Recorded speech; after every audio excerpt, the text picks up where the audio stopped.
Subscribe now.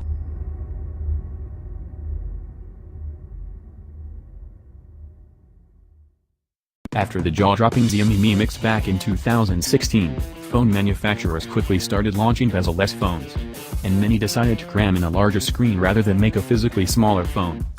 Let's start with the screen, as it's the most obvious feature. On paper the specs, 5.93 in, 18:9 aspect, 2160 by 1080 resolution, could fool you into thinking it's the same display as the Mate 10 Pro. But it isn't.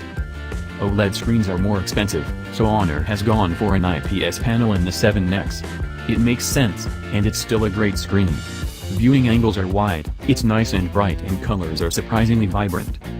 Internally the specs are mid-range, a Kirin 659 processor, 4GB of RAM and 64GB of storage.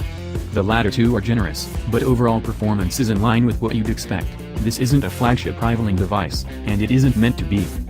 Battery life, in our testing, shows that the 3340 mAh battery can make it through a whole day with normal use, but it drains quickly if you're playing games. There's no fast charging, so you'll probably end up connecting the charger each night when you go to bed. The main camera has a 16MP sensor and uses depth for focusing in a claimed 0.18 seconds. The second camera has a 2MP sensor and is simply used for depth sensing rather than capturing photos or video.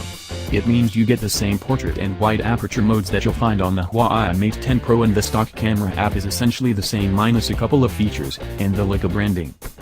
The 7X doesn't have Oreo, but it's possible Honor will release an update in the not-too-distant future. Out of the box you get Android 7.0 Nougat with MI 5.1, older than the MI 8 you'll find on the Mate 10 Pro.